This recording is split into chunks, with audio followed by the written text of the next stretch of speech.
Okay, so I'm here with Kevin Phillips and Carys Lloyd, who are is the filmmaker, the director, filmmaker, co-writer, and the AD. Is that right? First, AD, assistant director. Assistant director, yes. Now we should point out you've done a little bit of acting in this, but and I know you've worked on films with Kevin before. Yes. This was your first big technical gig, I think, wasn't it? First role on the production side of things. Okay, so welcome to Warsaw. Welcome Thank you. Thank you for having us, Steve. No, stationary bike. So I kind of deliberately swerved when I was talking to those two there because I didn't want to get too involved in the whole Stephen King, how this came about, but perhaps you could tell us because everyone's going to want to know, aren't they? You've massive amount of press about this. Where did it all start? Why did you decide to do it? I guess you never thought in a million years it would happen, but can you start at the beginning and get to the reaction and what happened therein? It almost seems like a bit of a dream now, to be honest. You know, for companies to actually be working on any sort of film that's connected to Stephen King is wonderful for any filmmaker, student, and so on. But we run the Blind and Regret Film Academy in Tregear. It's fully sponsored by Children in Need and local funders like the iSheriff. And some of our older students, you know, we got an age range from about 7 to 18. And some of our older students wanted to do something a bit more mature. And it simply started like that. So we kind of looked around on the internet and see what was going on and see what possibly we could open the doors up for these youngsters. And we come along the Dollar Babies website, which is quite known in the States. You know. But you didn't. None of you knew about this until you came across. No, we had to do our own little bit of research. Right, okay. And we come across it and think, oh, what's this Dollar Babies website? You know, and Stephen King connected to it, right? Okay, so he did give these contracts out, and we've done a bit of research, and you know, we've seen that he's been giving out these contracts from the 80s. So we had to fill in a small online form. It was very simple, really, and we expected to get an answer back within about 3 to 4 weeks. I think it was 48 hours later, we had a message off, we believe it was Stephen King's secretary. She wanted a bit more information about our film school and what we're doing and what we intend to do. Before we know it, the contract was sent to us by email. We had to drop $1 in the post, and in a couple of weeks later, we had an email saying you were just good to go. And it was pretty straightforward. But they have been the King Estate been very, very easy to deal with, very understanding. We asked for an extension, and they were more than happy to comply. So I think the big thing is, for me, is because you're non-profit and you're putting it on the festival circuit and they can see you work with the local community. I mean, I don't know how it was arrived at, but I suspect that was all the big thing in their decision making. I would have thought so, Steve. Yeah, I thought that was one of the biggest things in the decision making, because we had the community on our side. You know, we had lots of youngsters that we brought in to learn about film while working on a Stephen King project, and of course they were bouncing about there, like, you know what I mean. Who found out about it first? I mean, was it just an email out of the blue? I think I was sitting with some of the students, and we kind of found out together when we was looking at it, and then I talked about it, and you know, we never thought in a million years we would get a contract like this. We thought perhaps it's just exclusive to the States. And then when we did get a contract, wow, you know, most of the mainstream news channels around the world covered it. It's everywhere. Metro, and I was reading all about it. Well, you know, see on our banner that we got up in the film festival, you know, Abu Dhabi, you know, Dubai. You're on the One show as well. We was on the One show. It was broadcast on the BBC just a week ago on the Children in Need film, Children in Need program, the fundraising program. And when you look there, we got the New York Post, the San Francisco Chronicle. You know what I mean? Russia, newspapers from Russia covered it. Phone ringing off the hook. Yeah, phone ringing 2 weeks. Well, solidly. Yeah. BBC, Sky News, ITV, all the main channels actually wanted to talk to us. So did you have to get like this in there? Like, I can't do this anymore. We had to start spreading it around. You know what I mean? I said to Alan, Al, you know, you'll have to start taking calls. We dropped everything for 2 weeks because the phones was just non-stop. So it was unbelievable. But you know, Ryan Probert, who plays Richard, he was doing interviews online for Canadian TV, Canadian radio. I done New Zealand, Australia. You didn't have to fly over there, though. Unfortunately, no. Just over the phone. But we was absolutely thrilled at the response and the support. We was getting messages of support. Is there anything we can do to help you? Oh, you know, the local community was on board, local businesses was on board, lending, you know, vehicles. But the amount of support was fantastic for us, because it also tells our funders that we're doing a great job. You know what I mean? They can see that these guys are not messing about. They're the real deal. They're here to teach young people about film, and you know, they're doing it to a very high standard. Can you tell me a little bit more about, I know we touched upon it a moment ago with Richard and Alan, about this community thing, which is I know is really important, but can you explain just how important it is for you and how important it is for them, and why, you know, because I know it does involve them, and I know that it's made a big difference to some youngsters. Yeah, yeah. Our community in our area is known as quite a deprived area. Yeah. So for me growing up, just 5 minutes away, there was nothing ever like this. There was, you know, I was involved with the small amateur dramatic society, but apart from that, there was nothing to do with camera work, nothing to do with filmmaking, anything of its sort. So now, for the past 2 years, we're able to offer children from 7 to 18 these opportunities and to gain these experiences, and they just grow in from strength to strength, and obviously it's all free, which is a huge part of it. Yeah. And what's it like, Cass, when if you go back a few years, I know you said it's a really deprived area, and then suddenly you're sitting behind, I don't know, mixing that control desk, or you're on set or whatever, and suddenly, you know, Kevin Sancho, will you call the shots? I want you to decide how. Is it kind of a bit startling? I mean, it is mind blowing to think I'm involved with something like this, and I'm able to, you know, I'm envious of the youngsters because of what they have and what, you know, how we've come from there and what I didn't have, but also I'm so grateful and, you know, I'm honoured to be a part of it as, you know, the more sort of mature side, and, you know, getting involved and getting to learn about sort of how to direct and, you know, how to call some shots and that type of thing. And I'm learning more and more every time. Because when I saw you, it was Blood Moon you were in, isn't it? That's the big correct, one. yeah. Because you're really good in that. But I'm guessing, no, you are. Is your gig the behind the camera? Is that what you really want to do more than in front of? Now, yes, yeah. Like I said, when on Blood Moon, I thoroughly enjoyed that, and like I said, I've been involved on stage and doing stuff.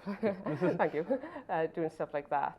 But on Blood Moon, I could see the hard work and all the efforts behind camera, and it perked my interest. I was like, oh, you know, I would like to be involved with this. I consider myself quite a hard-working person, and I like to learn new things and learn new skills.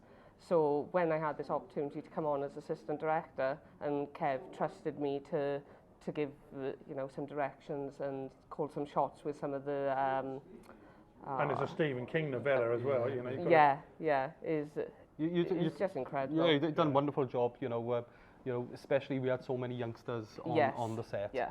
You know, I mean, we needed somebody who was quite strong to actually, you know, negotiate or push everybody into place and everything. But that goes to the entire team, Steve. You know, we had a strong team. Do you know what I mean? Everybody who worked on it worked extremely hard. And, you know, when it comes to the actual film itself, you know, when we officially selected in film festivals like yourselves, when the lotteries that come down to us, of course, they can go on to the youngster CVs as well. Do you know what I mean? So it makes them perhaps more employable in the future. Yeah. So it's not just benefiting the company or the Film Academy and making us look great, or saying to our funders that we're actually doing a great job. But for our youngsters, they'll have something on their permanent record, so to speak, that will be with them for the rest of their lives. And you know, this day where unemployment is quite high in parts of Wales, and when an employer is perhaps looking for a CV, and this youngster worked on Stephen King. I've done worked on Yeah, you know, you're going to think, hang on, I'm going to put this in the pile that stands out a little bit, and that's one of our main objectives is to create chances. And who knows, you know, the next Richard Burton or Ewan Griffiths or Michael Sheen might be just sitting in the wings in our little Michael academy. Sheen's a massive supporter of ours, isn't he? Yeah. He actually promotes one of the Market Hall Cinema, which is just over the hill from us, very well. I think he's a patron there. Right. And of course, Ewan Griffith actually sent us a message down from LA, which was broadcast on the One Show when we was on the One Show a couple of weeks back. And he sent a personal message wishing us congratulations. And you know, for people like that, you know, they went out of their way to send us these congratulations and well dones and stuff. It is a massive big deal to our students as well. No, obviously, you know, I'm really pleased for you on that. It's a really big deal. So it's the same question as it was to Richard and Alan. Okay, the furrore's died down. Yeah. You've got the gig, and then suddenly you're thinking, shit, now it's real. You know, which is in a really positive way. And they kind of give me an idea of their planning what they're doing, but what's the very first thing that you two are both doing? Is it a case of, okay, let's write the story, you write the script? I don't know, where did it go next for you two once you've been given the green light? Well, once the story, once we had the once okay. You've been given the thumbs up, what's the very next thing that you're doing after the party and the champagne's all gone? Because we had so much press attention, I think it put us under a little bit of pressure to make something that people go, well, what's all that about? You know, we wanted to make something we could be proud of. We wanted to make something that all the youngsters' hard work, when they watched it back, they wouldn't be embarrassed and everything. And that was a big deal for us because of the press attention, and so many people wanted to see it. And then from there, the first thing we done, we examined the book. Yeah, how do you adapt? Because again, you're on even more. This isn't an author. This is a one-hit wonder. This is like almost like the Beatles of writing in terms of hit after hit. It's been around forever, and you know we can all name The Shining and it, and the list is endless, right? So you've got that added pressure. So you then got to come up with a story or script that takes the best part of that. So absolutely. Sleepless nights. Like, I don't know. It must have been quite terrifying. It was a very tough job. One of the main things was that there was a few more adulty scenes in the book that we actually had to take out for the youngsters. I think there was a shotgun in there at one stage, and you know, children will pretty much frown upon us if we start talking about guns and knives in our films, which is totally understandable. But and there's a few parts, you know, the part with the dream sequence. We developed that ourselves to get more youngsters in. That wasn't actually part of the book, but we stuck very closely to the actual main part. Or the main theme that was running right the way through the actual book. Because it is dark. I suppose you've got to take that into consideration, because I know you had children with you, you kind of want to make it a little bit PG, but then you've got to not water down the story, haven't you? Yeah, and we wanted to stick as close as possible. A lot of the dialogue is actually taken straight from the book. Is it? Yeah. Especially where he's on about, are you made out of spare parts and stuff like that. That was Stephen King's words. But once we examined the book, because it's only about 30 to 50 pages long, so we examined it. And then when we created the storyboard, we done the script and the storyboard at the same time. So it's myself, Ryan, Alfie and Carys, who was actually working on the screenplay. So we was creating the screenplay as part of a tutorial for the youngsters as we went along. So once the storyboard was out of the way, then we sat down with Alan and discussed every single shot in detail, you know, exactly what's going to go on. Well, that's what I was trying to, and they elaborated on that, because I suppose all your films are important, of course. This was so important because it had to be doubly so. It had to be good. It had to be good. And if I use you as an example, Carys, I know he was saying that you're involved in the script side of it. So you're going through it as well, and just what are you saying? Well, this doesn't work, it does work, I'm not sure about that. Sorry, it was myself with regards to the storyboard. We've got a Carys and a Carys. Oh, sorry. Sorry. Okay, so in terms of, well, I'm still going to ask the question. There's going to be, not necessarily to you, is there a case of you've honed the script down, or you think you have, but is endless eyes looking at this? You know, is there a point where you get to and go, actually, I'm still not happy with this, or is it good to go quite quickly? It took around about 5 months to actually develop the actual script and storyboard, because, like I said, we wanted to get youngsters' perspective as well, and we was asking for their ideas, and we was asking for the youngsters' ideas and develop them in such a way that they would be ready to go on screen when the storyboard was finished. So we wanted to get as many eyes and ideas in as possible. Not all of them we used, and some we had to develop very differently to how they saw it. But once the storyboard was complete, I was very happy with it. In places, we kind of drifted away from the storyboard, or even when we was on set, we said, okay, let's try this a different way, or let's add these scenes together. So even though you storyboard it, it's going to be your type, because you know what you do. Yeah. Is there instances when you actually, I don't know, it might be an exterior shot, whatever it was, when you're kind of going, well, actually, we need to hone this, it's not quite working it the way we want it to, and you've got to take what you see on the storyboard and go, we need to adjust, it's just not going to happen this way? Did that happen? In places, I think we adapted using the drone footage a little bit, like Rich's shots of the mountainscape, and we was going to go close up, but we come quite wide in places, so because they stood out. They're really magnificent shots. Yeah, it's lovely. Well, that's the thing, the beauty of drone shots, so you can get that lovely, lush look to it, can't you? You know? And without overdoing it as well. It was very subtly done. But I think a lot of the changes happen in post. You know, in the dream sequence, we actually speeded up their voices. I always felt there was bits missing or something we could add to that.